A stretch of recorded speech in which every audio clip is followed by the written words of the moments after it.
Marcela Turati, gracias por esta conversación. Tu nuevo libro sobre la masacre de migrantes en San Fernando, Tamaulipas, aunque repasa un hecho que ocurrió hace más de una década, en 2010, es algo que todavía nos habla, ¿no? Que todavía nos dice cosas a lo largo del tiempo. ¿Qué es lo que nos dice después de haberte sumergido durante años en esa tragedia? Sí, mi libro intenta dar claves sobre lo que está ocurriendo hoy y que pasó antes y que no le hemos puesto tanta atención o de lo que no hemos sabido tanto. Estas masacres de 2010 y 2011, ¿no? Muchas de ellas a pasajeros de buses o que pues transitaban por una ruta disputada por grupos criminales o sobre la que ya tenían dominio, pues nos habla hoy de los territorios peligrosos en México, donde igual se están disputando estos territorios y cómo se llega a controlar a la gente, a la población, la economía, cómo se instalan estas como dictaduras criminales que mediante el terror y el silenciamiento se apoderan de los lugares, pero cómo el gobierno también permite, no advierte, no crea alertas para indicar por dónde no hay que cruzar en este momento, en qué municipios ahorita están peligrosos, ni para proteger a la población. Y también, es como en el libro lo trato, a pesar de que hubo en algún momento en que se rescatan y se toman pues casi 200 cadáveres de fosas clandestinas donde habían sido enterradas cetas con apoyo de policía municipal, vemos también que sigue vigente este tema de cómo las mismas autoridades, con tal de tapar la violencia y que no se sepa, pues desaparecen las personas desaparecidas y las vuelven a enterrar, ¿no? Y eso provoca esta crisis forense que tenemos ahora. Bueno, yo recuerdo que tú te has involucrado y has investigado y seguido este caso prácticamente desde el principio. ¿Cómo fue tú que te enteraste de esto cuando se da a conocer? Pero sobre todo, ¿por qué esto captó tu interés de una manera tan poderosa cuando, recordemos, 2010, aquí en La Laguna lo sabemos bien, noticias de masacres, noticias de fosas, noticias de migrantes, noticias de desaparecidos ya eran comunes? ¿Por qué este caso te llamó la atención de manera tan particular?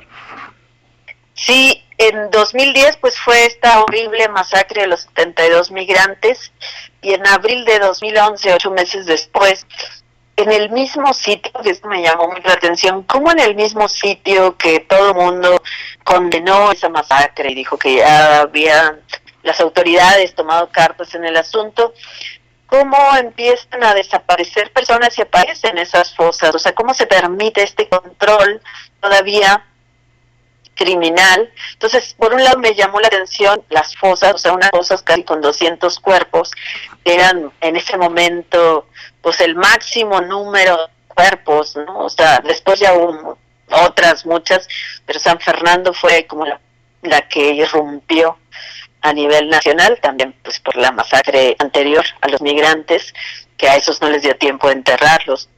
Y también me llamó la atención porque me tocó ver que llega gente de todo el país preguntando por sus familiares desaparecidos, cosa que generalmente en una fosa pues va gente a los alrededores. Esto significa que muchos eran jornaleros migrantes o viajeros que pasaban por esas carreteras. Pero la otra cosa que me llamó mucho la atención es cómo el gobierno, para espantar a la prensa, que no llegara más gente, y después supimos, para no espantar el turismo en Semana Santa, pues cómo los mete a los cuerpos en un tráiler y se los lleva a la Ciudad de México, donde pues los vuelven a desaparecer, los enterraron, los incineraron, y algunos poquitos sí los regresaron a sus familiares después de haberlos identificado, ¿no? Entonces, todo eso me llamó la atención del caso de San Fernando. Porque ese periodo tiene una resonancia muy particular en Coahuila, por ejemplo, porque es justo en 2010 cuando los Zetas afianzan su penetración en Coahuila. Era, por ejemplo, la época que controlaban el Cerezo de Piedras Negras y prácticamente lo utilizaban como casa de seguridad cuando ocurre la masacre de Allende en la primavera de 2011. también en Coahuila. Y sin embargo, pues esto es parte como de una cadena, ¿no? De ejemplos que nos hablan de cuál era la dominación de los zetas en el norte del país, en Tamaulipas, en Coahuila, en esa época. Pero 3 presidentes de la República después, 4 gobernadores de Tamaulipas después, vemos que todavía el crimen organizado sigue teniendo un control sobre amplias zonas, ¿no? El cártel del Noreste, por ejemplo, que reparte despensas en Nuevo Laredo, el cártel del Golfo, que se pasea sin problemas en Matamoros. Sí, de eso también va el libro, ¿no? O sea, es como entender, porque pues nosotros nos quedamos como con la idea de las cosas, pero para mí una de las sorpresas más grandes fue visitar San Fernando, o sea, la primera vez que entré a San Fernando, ya después de otras veces, pero todavía unos años después, lo que la gente contaba, pues que todos estos capturas y secuestros de viajeros era a la plena luz del día, en la calle principal, a las 7 de la mañana y a las 7 de la tarde, y pasó muchas veces, ¿no? La otra, pues saliendo presidente municipal, o sea, la gente intentó decirle a las autoridades y no hicieron nada, ¿no? O sea, al gobierno del Estado, o sea, te contaban como la impotencia, ¿no? El haber sido dejados en desamparo. Y esta imágenes súper vívidas que cuentan cómo los zetas, cuando pues ya se pelean con el Golfo, se empiezan a pelear ese territorio, y cómo pues se vive bajo una dictadura del terror, donde en las misas no se puede pedir por las personas desaparecidas, donde la gente no puede estar después de las 7 de la tarde afuera de su casa, donde tienes que usar el uniforme de tu trabajo para que sepan quién eres y te dejen pasar, donde la ley se vuelven ellos, los zetas, ¿no? Que tenías en la colonia, los que te vigilaban, y también todo este tema de los programas sociales, ¿no? O sea, habla la gente de que hacían bingos, ¿no? Sus loterías, en donde rifaban todo lo que iban o robando a los camiones de comida, o lo que saqueaban de las casas abandonadas, ¿no? Entonces, esta pues, aunque había autoridad, ¿no? O sea, según esto había autoridades políticas, pues las verdaderas autoridades eran los zetas, y esto se ve y se nota, ¿no? Como pasa pues en toda esta franja, Coahuila, Nuevo León, Tamaulipas, ¿no? Y también ahí está el testimonio del padre Pantoja, ¿no? Que también pues es de Coahuila, y cuenta cómo estas masacres de migrantes llegan a impactar también en los albergues, especialmente en el albergue que tenía ahí en Saltillo, ¿no?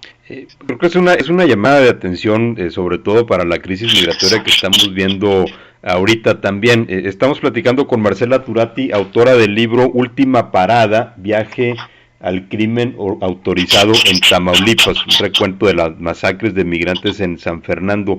Y el libro, Marcela, está estructurado de una manera en la que tú platicas con varios protagonistas y en los distintos aspectos de esta tragedia, ¿no? Familiares, personas que estaban en las investigaciones, peritos, los que desenterraron la fosa, por ejemplo. A diferencia de otros trabajos de reporteo en donde tú vas a que cada persona te platique distintos aspectos de una historia, aquí a veces parece como que cada persona te platica la misma historia, entonces tienes que escuchar la misma tragedia una y otra vez. ¿Cómo lidias? ¿Cómo cuidas tú tus propias emociones cuando estás escuchando relatos que son desgarradores? Bueno, sí, el libro está escrito como relato coral, ¿no? Como dices, donde intento abarcar diferentes miradas, o sea, diferentes experiencias. Primero de lo que pasaba en San Fernando, ¿no? De cómo fue que se instala para que la gente para que podamos entender cómo operaba este grupo criminal y el terror bajo el que se vivía. Y la segunda parte ya, pues de las familias que buscan a su familiar desaparecido, ¿no?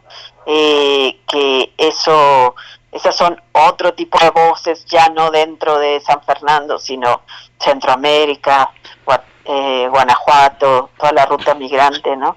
De Michoacán. Entonces, eso.